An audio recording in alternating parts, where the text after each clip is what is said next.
Welcome to Jumpstart Your Joy. I'm your host, Paula Jenkins. I invite you to join me as we explore how inspiring people have chosen joy in their lives and what they have to share with us about how to jumpstart joy in the world. Plus, how do we follow our own hearts, find work that lights us up while mindfully noticing the role that joy plays in our own journey.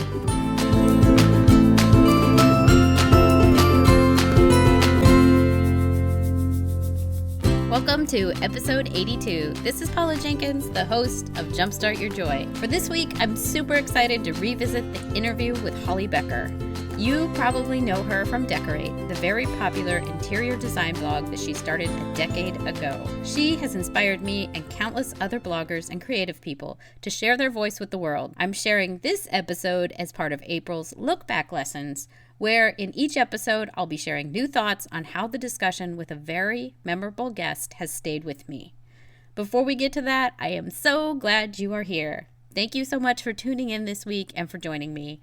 If you are new, I publish show notes for each episode that include links to the guest's website, additional references, and some of my thoughts about the topics that we discuss. You can find them for this episode at jumpstartyourjoy.com/episode 82. If you are a coach, blogger, or other creative, you may be curious about starting your own podcast as a supplement to your existing work. If you are curious about starting your own show, I've compiled a bunch of the answers to many of the basic questions that I've gotten over the years in my podcasting fundamentals course. And this starts off and includes a cheat sheet where I share my suggestions for microphones, editing software, and where to find intro music and more. It's a really easy at-a-glance tool. And later in the series, you will also get my launch guide for when you are ready to hit publish.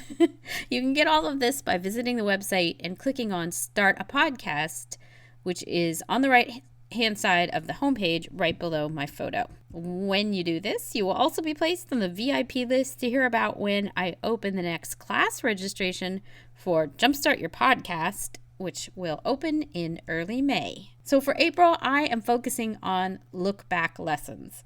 I have found that over the last year and a half, there have been a handful of discussions that have deeply inspired me and caused me to rethink how I am doing my own work. As I've said before, there is always a moment in every interview where I am completely floored by the guest and their point of view or what they've just said.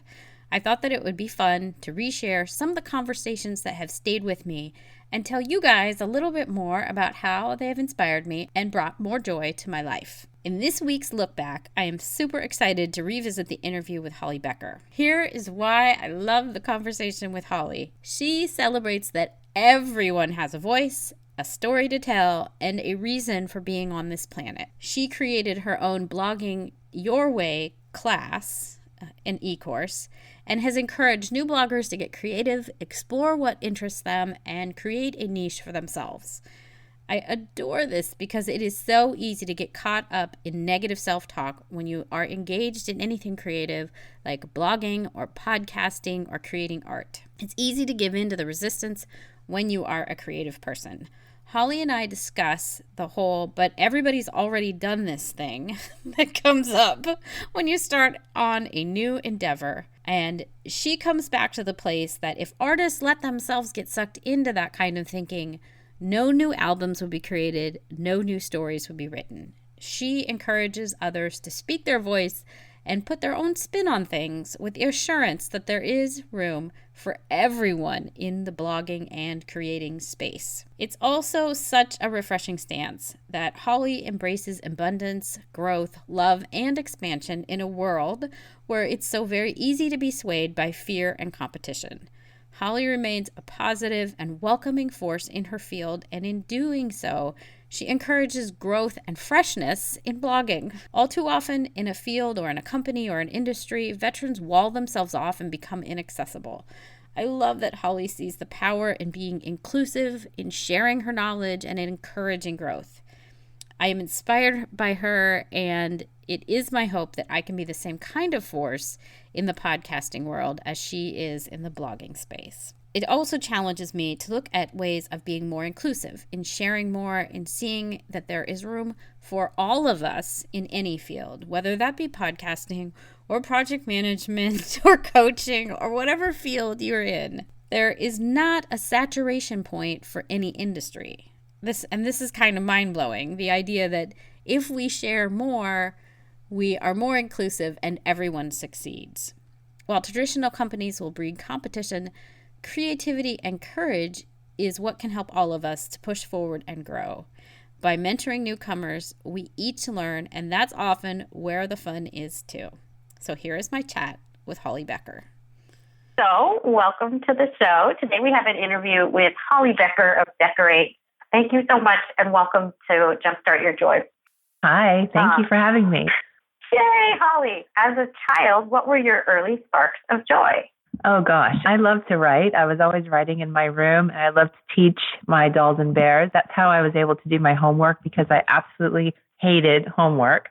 So what I did every single night is I lined up all my dolls and bears on my bed. I did this since I was probably 6 or 7 when I was in school. And I lined them up on the bed, and they all had a name tag, and I had journals where they all had their studies in there, and I graded them all, and I basically gave them my homework that I had brought home from school as a lesson in their little class in my room every single night. And that's what motivated me to do my homework, because I hated homework, and I figured, well, if I turn it around and I'm the teacher, then I'll actually do my homework. So that's how I was able to do homework every night. And so that was one thing I loved to do as a child, was I loved to teach others, even though they were dolls and bears and they were all stuffed. I really loved the idea of being before others and teaching and sharing. And it also motivated me to get things done in my own life. In that case, as a little girl, doing my own homework. And also writing. I love to write. I was always writing books in my room and illustrating them. And it was something that was a real passion. Another thing I love to do is decorating. My mother loved to decorate. She was a floral designer by trade. That was her training. But yeah, she was really into decorating and loved keeping our home really beautiful. She was a great mom, type of mom that, a little girl always wanted to aspire to being herself. And then that was sort of me. I loved watching her decorate. And so I was always by her side and helping her and watching her sew our drapes and our shower curtains and take me shopping and go flea marketing. And these were really early sparks of joys for me, the writing, the decorating, and the teaching. I love that. Well, and knowing what you do now, I can see how all of it kind of plays through into what you do now with Decorate. Would you like to explain how that got it started? It sounds like there's a lot of the early joys and a lot of the early inspirations that then you get to use now in your daily work.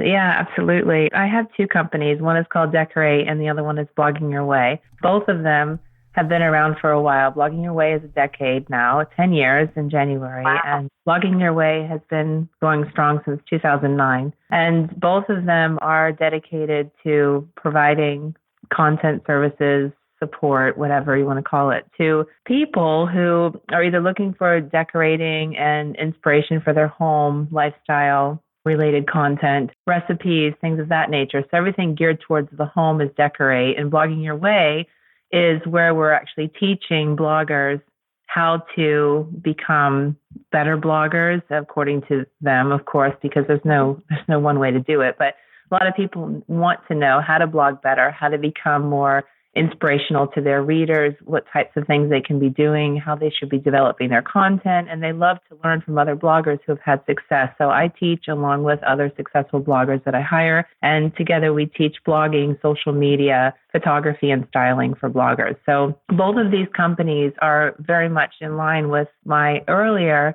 ambitions as a child, which is really funny how it came full circle. But another funny thing is that it actually wasn't an easy path. It wasn't like I just was a little girl that had all these little joys and goals and then became a woman that was doing this automatically. Absolutely not. I had a detour. I went through a really painful divorce with my parents. They got divorced when I was 17 years old, and it was really very hard because that was right before I was supposed to enter college. So I had to put all of that on hold and start working full time to support my mother. And it was really, really challenging for me. I had to work full time. And then once I was older, I started going to school. I was in college for business. I went at night. And so while I was working a full-time career, trying to make ends meet, I was also going to school at night and on the weekend, trying to go for my degree. And so that was happening for 4 or 5 years. And then 4 or 5 years turned into almost 10 years of working professionally and going to school and getting all of my training. And I also took Microsoft classes and HTML classes. And, what was hot back then was learning HTML and coding. And all these different things I was learning. I became a human resources manager, project manager, and also managing immigration and relocation and doing space planning. And I remember being in a space planning meeting one day, and all of a sudden it all came back to me. It was like I put my dreams on hold because I was just trying to make it. I was a young woman. I had moved out of my mother's home at one point in my early 20s because she got remarried. And then I was by myself, and I was just sort of going in that hamster wheel. Do you know what I mean? I was just trying to maintain what I had. Yeah, and it was like I just wanted to maintain what I had. I kept going.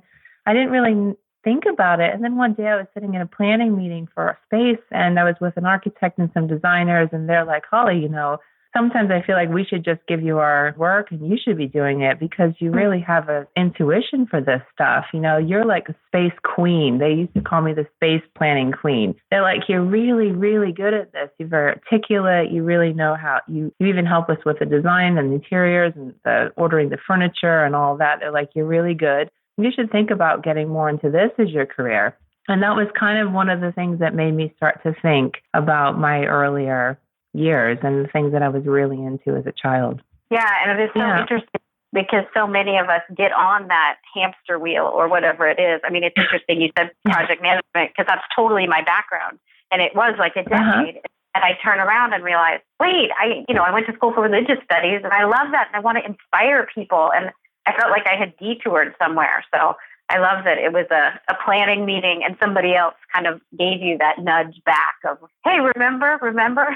That's beautiful. Yeah, it's interesting how you get those nudges in your life. And sometimes you don't hear them. You just bypass them and you keep going and going. And then all of a sudden, maybe someone knocks again and then you listen. It's all about timing. I find that everything in my life, it's so funny when you look back. It's all timing related. It's like there's nothing that you can't pinpoint to something someone said or something you saw, or there's always this jumping off point where all of a sudden you think, wow, like it's like Oprah says, your light bulb moment. And that's no better way to describe it. It's really that moment when you freeze and you stand there and look in the mirror and say, wow, that is really what I'm meant to do, or that's who I'm meant to meet, or that's who I'm meant to marry, or whatever it is. It just happens. It's really amazing. You can't force it. I don't think you can force it. Yeah. When you're ready, you're ready. Yeah. Well, and it's kind of almost like that saying, like when the student is ready, the teacher appears.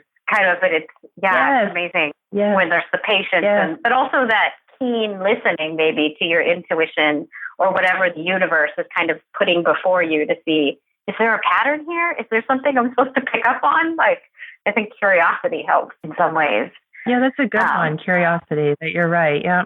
I'm actually a 2-time student of Blogging Your Way. One of the things that you really encourage in that class is each person to find their voice. Do you want to talk a little bit about either how you found your voice and what that path looks like, or what inspiration or encouragement you would give someone to find their own voice? Yeah, it's a really big topic, it seems, but it really isn't as big as people think.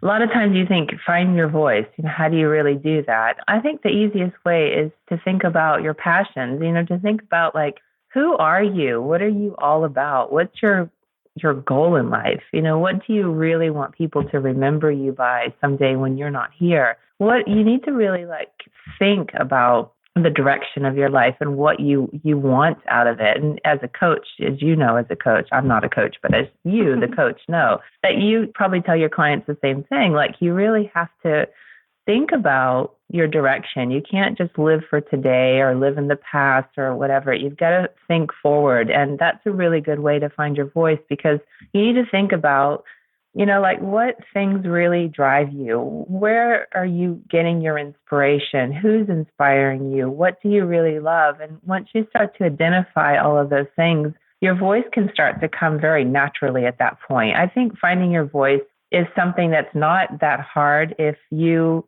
have something that you're passionate about speaking on. It's really hard to find your voice when what you're trying to talk about isn't really resonating with your core person. If you're kind of trying to be a design blogger because everyone else is a design blogger that you know and you think it looks easy and it's an easy way to make a living, and you're kind of writing those posts like, pushing it out because you're not really into it, then that's where finding your voice becomes really hard because it's not your voice, it's not your passion. And if it's something you are passionate about, you do love sofas and you do love chairs and putting room schemes together and et cetera, then that just jumps from the page. You can be the worst writer in the world, but that story or that passion comes through so clearly and people respond to it, usually very favorably. So finding your voice doesn't have to be hard. It's more like you need to do the homework to figure out what you're all about. Yeah, and kind of tapping into the values that make you tick and that would bring you, either joy or inspiration yourself. Because you're right, once it becomes very clear what you love, it's so much easier to write about it in an authentic way that then draws people in to be excited about it too. Well said. Absolutely. Yep. Gillibo, who was a previous guest, also said something about really thinking about what is it that what do you want to leave as a legacy? What is it, like you said, what is it looking back on your life that you want to have been about? So I think that's really lovely advice and a lovely way to go as well. Definitely. Yeah. It's important, especially children, and whatever you're leaving behind is for them as well. So true.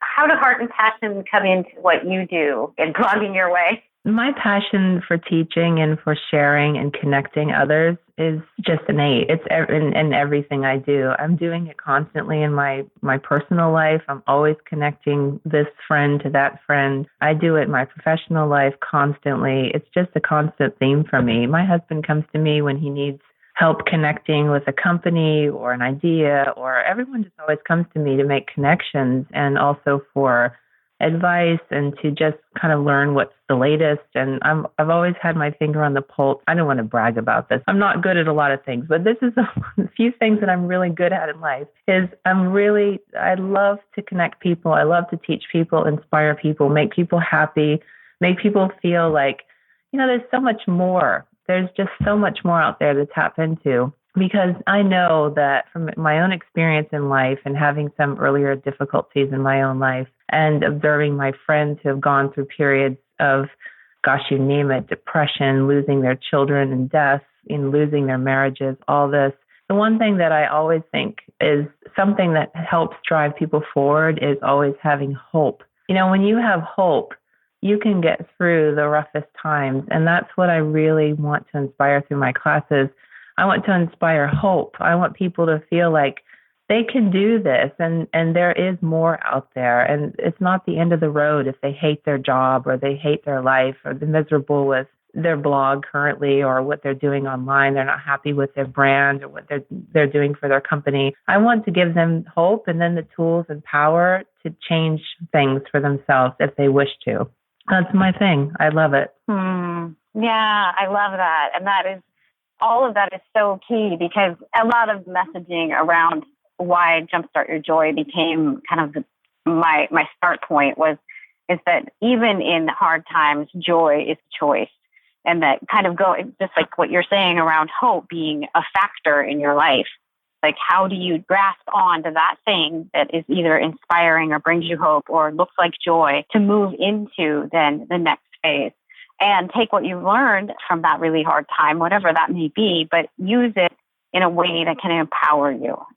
So thank you. That's beautiful that's part of what your journey is about. Like, that's so inspiring as well. Yeah. And I think the thing too about hope, and maybe you feel the same way, is that, even if what you're hoping for doesn't come, it doesn't matter because while you're hoping for it, it makes you happy. And then usually there's this part in that path that sort of branches off, and then you just walk down another path and you go towards another destination, another dream, another influence, another idea. So, you may hope that you're going to become the world's next big blogger.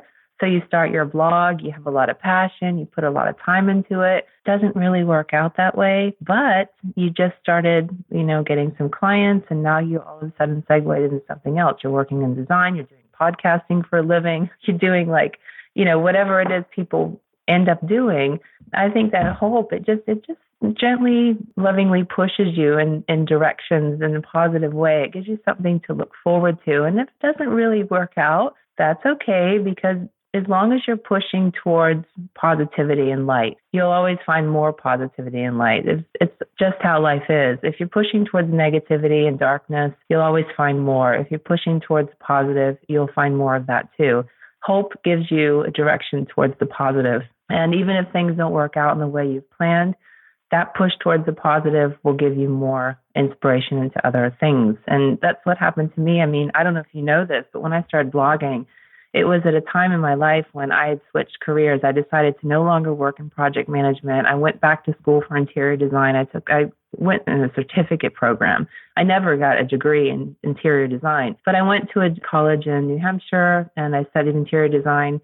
And while I was studying interior design, I also started my blog, and I decided to call it Decorate, like the play on the word decorate, because it was the name of my my little design firm at that time.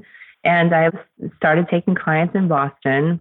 And it was one of those things where I thought, you know what, I'm going to write this blog because I need to supplement my income, because at that time I had just quit my job.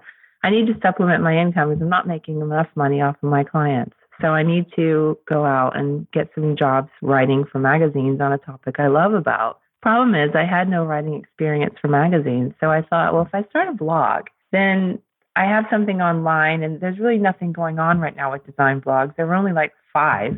There was nothing. It was just dead out there. And I thought, if I start a design blog, at least I have like a record of my writing and the stuff I love that I can send over to editors, and maybe they'll start to take me more serious. And that's why I started my blog.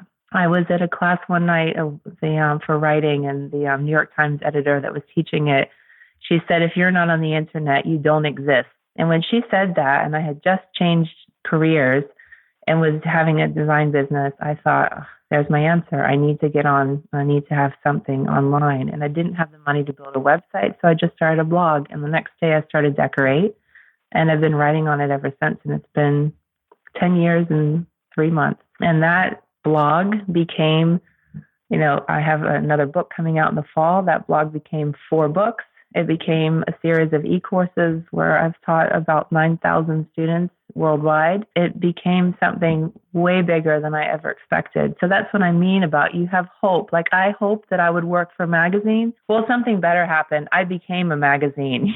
I'm my own magazine online. I'm a destination. Do you know what I'm saying? So, but I was pushing towards something positive, and then just more things started blossoming as I went. And so I think that's a big message to put out to the world is, you have to really just keep pushing towards positivity. Right. Yeah. I love all of that, because it really is, it's taking that chance on that thing that you love and knowing that it will lead you somewhere. Like, maybe not being too attached to the outcome, but knowing that a step in the direction of the thing that you love is a step, and there's action involved, which is sometimes where people get stuck a little bit, is like, it's scary. And I like that you talk about this in your courses as well, is that there's some fear that can come up when you start to put yourself out there in a way, especially if it's something that you really care about. So I don't know if you want to talk about that a little bit too. I love what you've shared in classes about about kind of being aware of the fear, but doing it anyway and practicing courage. Yeah, I think it's kind of, finding a career or anything that involves your job.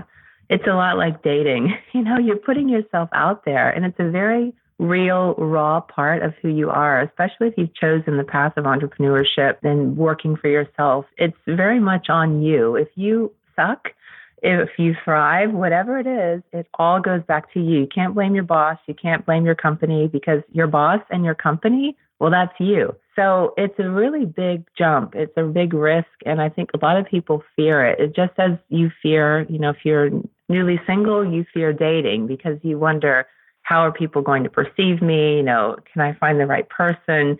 There's all these fears. And for me, I've always looked at fear a bit differently. And I can't say that I don't get scared from time to time about certain things, because that would be a lie. We all get scared. But I think with fear, there's a difference between a negative fear and a healthy fear. I think you've got to learn from your fears. Like, for instance, if you're scared, and I've talked on this topic for many times in my classes, as you know, but if you're scared of spiders, well, the healthy way of looking at that is, well, you're scared of them, you have fear of them, that's good. You know that. So you stay away from them and you don't go near them. And I think that's something you have to really think about. Like when you're fearful of something, you have to think about, what is it that I'm scared of? You know, is it a healthy fear? Is it legitimate fear? You're scared of spiders. Why? Because they bite and could potentially poison you. Okay, that's a healthy fear. You should be scared of that. Are you scared of speaking in public? Yes. Okay, why? And then you have to sort of dissect that and really think about it. Is this a healthy fear? Is this a fear that's going to drive me to become a better person? Or is this a fear that's holding me back? Is this a fear that's taking a part of my vitality and part of my life away because I'm scared? And what's the reason behind it? We don't ask ourselves in life enough questions. And I wish as a society of especially entrepreneurs, I wish we'd ask ourselves more questions, because we always tend to sadly look at everyone else as being the blame of why things aren't working. But if we were just to be more secure in ourselves and face our truth more and just ask ourselves more questions, we would prosper and move into so many new ways. It's just that we become fearful of even asking those questions. You know, what's really the core of all this? If you're scared of something, you've got to really just think about it and ask a lot of questions until you water it down so much that there's no answer anymore. You know, you're scared of speaking publicly. Why? Okay, you're scared because speaking publicly because when you were in high school, everyone booed you off stage. Okay, so why is that still bothering you today? Well, it's still bothering you today because X.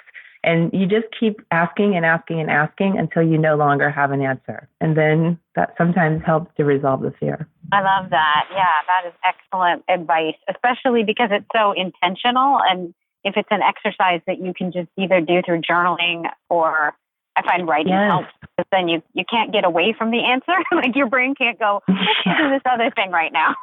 But that's really intentional, and you can pay attention to the answers as well and start to work on it for yourself. Because it is easy to be afraid and let that just take over, and then I don't know, like avoid the thing that maybe would be bringing you the most joy. Absolutely. Yeah, it's true. And it's so easy to do. I mean, we're human. Yeah, we are human. We're not perfect. We'll always be making mistakes. Yes, so true. So if you look back at Decorate Now, how has it changed in the last 10 years? Are there some highlights that you'd like to share, or maybe some advice that you would give of someone who's just starting out as an entrepreneur? Yeah, I like that part. I think, let's do that. Let's do the part of this where I'm going to tell everyone listening how this can really work for you. The way it really works with blogging is basic. You have to be selecting a topic or a theme of your blog that is really something you love. It's something that you love, that you're relatively talented in. There's nothing wrong with, you don't need to be perfect in it, but you do need to have some talent in what you're writing about. If, like, for instance, if you're writing a decorating blog and you really don't have the talent in this, like no one's ever told you, wow, your house is beautiful, or wow, you really know how to put a room together, or wow, when you're at the store, you're great at picking out things for a dining room. If no one has ever said that to you, then maybe decorating isn't your thing. You know, maybe it's nothing that you should be writing about. But what have people been telling you? Maybe they've said, oh my God, you put together the best outfits. Every time I see you, you look fantastic. Or, wow, your makeup is always on point. Or the way you help other people, the advice you have about issues in life, dating issues, that your dating advice is the best. Every time I listen to it, I get the best looking guys. You know, like your friends and your close circle will always let you know what you're good at. They'll let you know what you're bad at too, but they'll always let you know what you're good at.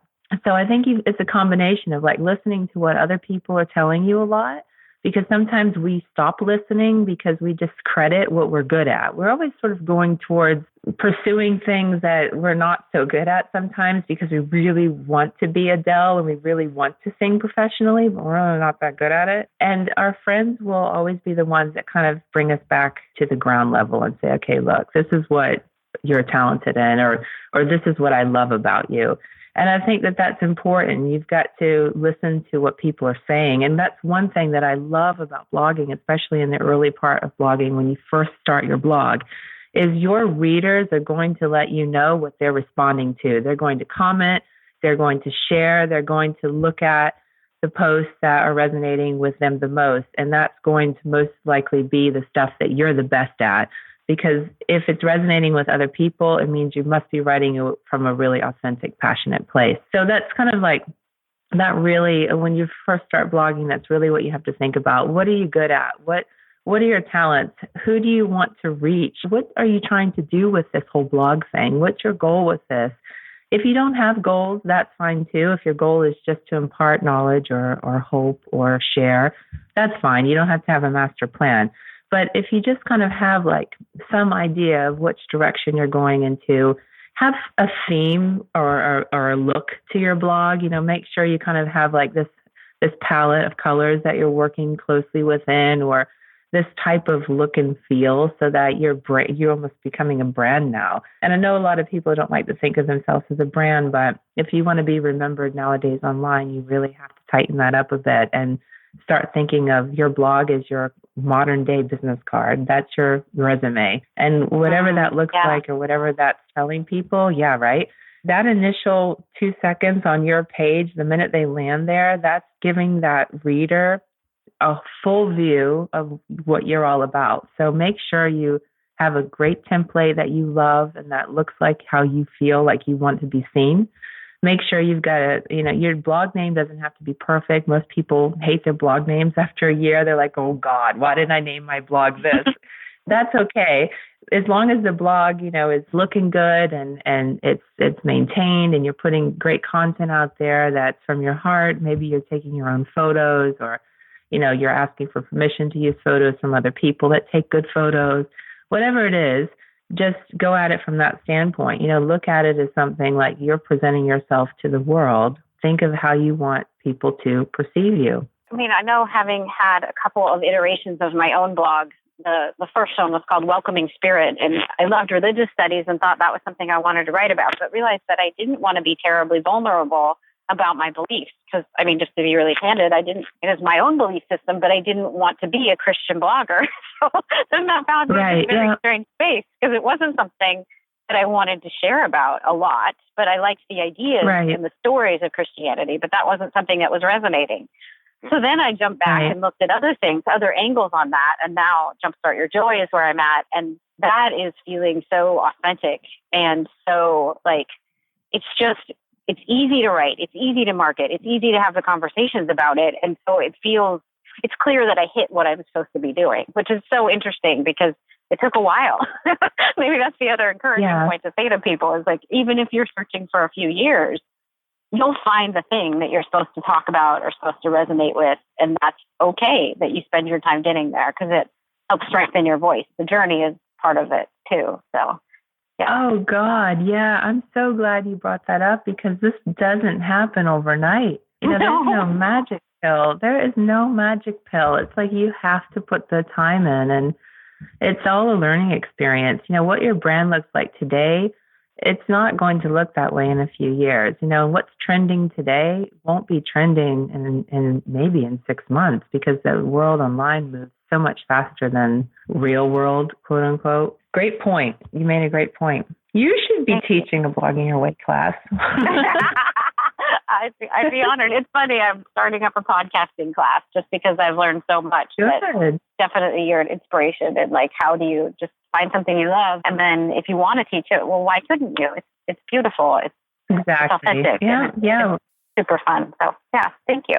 Do you have anything you'd like to add about Blogging Your Way or Decorate before we get to the last 2 questions? I think what I want to add is that for everybody listening, I think it's really easy to assume that people that you see online that look a certain way, we may look like, we may be influencers, we may have a massive following and have bestseller books or whatever. Try to put it into perspective, because I think a lot of people have a little anxiety because they're seeing, when I started blogging, we didn't have rock star bloggers. I mean, we were all just getting started. We all looked like, crap. We were using blogger templates that were polka dotted and very ugly. And we had no cool stuff on our sites. Everything was just, our pictures were tiny, 300 pixels wide. I mean, I don't even know how you could see those pictures. It was just awful. And I think that was funny because like when I look back, I think maybe that's sometimes helpful because you don't have so much to measure yourself by, so you're not so scared. I think nowadays bloggers starting, everybody listening to this podcast, you guys give yourself a round of applause for going out there and really trying to do something for yourself, because I don't think it's easy. There's a lot of people out there that have a really amazing following and great social media following. I mean, they've got like 5 million followers on Pinterest, and that can all be super intimidating. But I want to say this, that, that doesn't matter. It doesn't matter what other people are doing. It doesn't matter what's happening out there. What matters is what you're doing. And think about your blog as something that's very important and personal to you, like fitness or personal health. When you go to the gym, it's easy to measure yourself up against the hot chick doing selfies in the mirror every 5 minutes between repetitions. But that's not the real world. Not everyone looks like that. And I think it's important. It's important to think like, okay, this is for you. This time at the gym is your time. It's for your health. You're the one who's putting in the time on the Stairmaster or whatever, or the cycling classes. This is for your heart, your body, your soul, your mental and spiritual health. This is your time. And look at your blog the same way. There may be other people out there doing it better or really great. There may be professionals or influencers or whatever, but this is your time. Get on there and do your thing. Do the best job you can. Look at, how people are responding to what you're writing. Look at what you're doing. Try to become better at it. If you don't like your photography, oh, well, there's a million books and classes. Just take those. Go for it. You can do it. And I really like to push people to that place of breaking through those walls and those things that we tell ourselves, and stop, just stop listening to those negative voices and push yourself towards your goals and just push through the challenges. I mean, there's so much that you can take advantage of and learn. And, I always think about like when it comes to blogging and everything else, you really have to get yourself in the headspace and be positive about what you're doing. It's not something that's going to happen overnight. It does take time, but I think it's worth it. Even if you don't get the massive following that maybe you were hoping for, you may just really start to carve out more of what your passion is, or find some good friends. You may find a whole new business that you want to evolve or get into. I mean, there's just get out there, just plant the seed and just see what happens. I love that. Yeah, because it really is the first steps, but maybe the scariest. But It's also, once you start to put the stake in the ground, you start to become more familiar with what your own voice is. So, yeah. Yeah, and another quick thing to share that is so important that I tell students too is that so many of my students come to me and they're like, Holly, there's so many other blogs out there, so much competition. What I say, how is that going to be any different from what everyone else is saying? And my answer is, it never changes. Look at the recording industry. Look at the film industry. Look at the book publishing industry. Go to the bookstores. Go to all these record shops and look on, iTunes. Look at all the music that's been made and continues to be made. Look at this and think to yourself, why am I thinking that there's not room in the world for another voice? If recording artists and film directors and all these people out there were sitting around saying, there's already so many films, I'm not even going to bother making a film. Or there's so much music, I'm not even going to bother going to music school or developing my passion. We'd have nothing fresh. We'd have nothing new. We'd still be listening to classical music. There'd be nothing out there. So I always tell my students, like, you've got to keep this in mind when you're developing your content. This isn't fluff statement. This is real statement. Think about it. If you stop putting your voice out into the world, where all these conversations are being held online every single day, there's millions of conversations online every single day. If you stop and you don't bother, and other people stop and they don't bother, where is this ultimately going to lead? We're all driving each other forward. Our voices are all carrying out and driving each other forward. What I said today on the podcast may click in someone's head and drive them into a new place. What you said on your podcast yesterday, may have driven someone somewhere in their life that was a super positive direction for them. We don't know what we're putting out into the world, but if we don't put it out, then we do know, because we're not getting anything back from it. That's how I feel. Yeah. Thank you. Yeah, I think that is so true. Yeah. And is it part of our, I don't know, our journey, almost an obligation to share whatever it is, that special thing inside of us, that spark is, so that everyone else can see it. I mean, we're here for a reason. So yeah, I love what you said. Thank you. Yeah, thank you so much for being on today. It's just a real delight to get to talk to you. I feel so lucky. Thank you, Holly. Thank you. I'm really happy you asked me. I was thrilled when I got your email. Thank you. So I have two last questions that I ask every guest. And the first one is, if someone has a big idea about something that they want to bring into the world, what advice would you give them about bringing that dream into action? I think I would really say just sit down with that idea for some time and really just think it through. Think about the what if, the maybe, think about how you really see this. I think a lot of times we jump too quick into things and sometimes we move too slow. So it's good and the reason for that is because we either overthink and we get analysis paralysis, or we don't think and we just jump in and we fail. So you kind of have to be somewhere in the middle, and you need to just think about your idea, let it sit, let it simmer, ask a few people that you really believe in that can give you good advice. And yeah, I mean, I think like that's how all ideas are really born, and then they come into the world and actually get somewhere.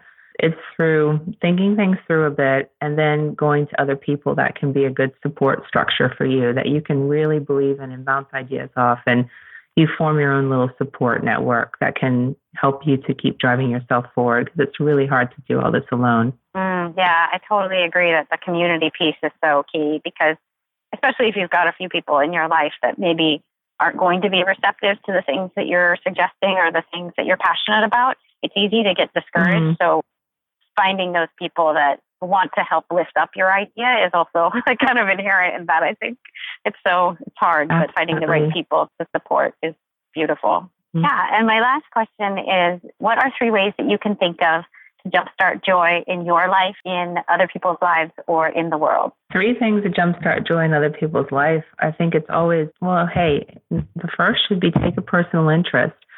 And take an active personal interest in other people. It doesn't have to be everyone that sends you an email, because there's not enough time in the day. But people who come to you who genuinely are in need, family members, friends always come first, everyone else after that. But think about who can you touch, who can you help, who can you support. That is so key, because what you put out into the world and what you're giving to other people will come back to you, but you have to do it with the right spirit. You can't do it with the hope of getting something in return. Do something out of your heart that is loving and helpful without wanting something in return. And I think that's one thing that you can do to help people to have more joy in their life. I like that.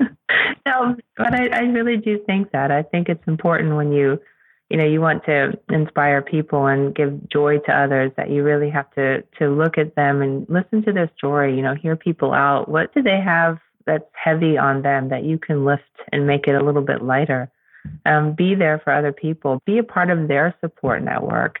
And another thing I think that's, though, the most important thing, I guess I only have 2, helping others. But the other thing that's so critical that a lot of us just put on the back burner, self-care. Really, really consider that. When you're on a plane and they say, put the oxygen mask on yourself first before you can help other people, that is a mission in life. It's not just on the airplane. Think about that. If you're not helping yourself first, you can't give the best that you have to other people. You can't help your children. You can't help your family. You can't help your business grow. Nothing.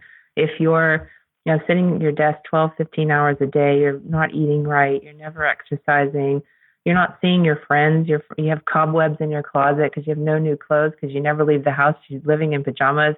I mean, this isn't self-care. You've got to actively take care of yourself, Put yourself first, and then everything else is so much easier, too. I mean, all the positives, the endorphins, and all the positive things that build up when you just take a walk. You come back with such clarity, you can kick your business in the butt. But if you're just sitting on your butt all day, you can't kick anything. You're just sitting there. And I think about that myself, because I'm always working online, and I get up and I walk a lot, and I have a step counter, and I'm always making sure I put in my steps every day, and I go to the gym, and I'm not the perfect vision of health, but I'll tell you, I'm so much healthier than a lot of people that I know that are working primarily online, just because, you have to take care of yourself and you have to really put yourself first. It's so important. And then you can inspire joy in other people because you have it in yourself.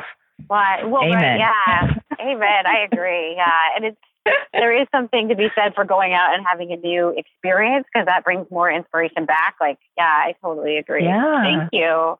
Holly Becker, I feel so fortunate to have gotten to talk to you. Thank you so much for joining me. Oh, cool. That's nice. Oh, such a positive outlook. Thank you. That's fun. Yeah. Holly, thank you so much for sharing your voice and your talents with the world and for being a guest on Jumpstart Your Joy. I'm so honored to have gotten to speak with you. If you want to join into the discussion where we'll be talking about the answer to this question, is there some way that you look for love, growth, and expansion in whatever creative way you approach the world? You can join that discussion with me and other listeners on Facebook at facebook.com/jumpstartyourjoy. I hope you guys will join in, because I think it'll be a lot of fun to talk about that. You can also find show notes and links to Holly's blog, along with all of her books and her Blogging Your Way class at jumpstartyourjoy.com/episode82. Next week is the last week of the Look Back lessons, and I'm revisiting my discussion with creative business coach Jennifer Lee. I adored the presence and realness she brought around creating a business. And there's this moment in our discussion which honestly changed how I saw my own tiny business. You're going to want to hear that little moment. I hope that you'll come back next week and tune in. And until then, I hope that your day is filled with so much joy.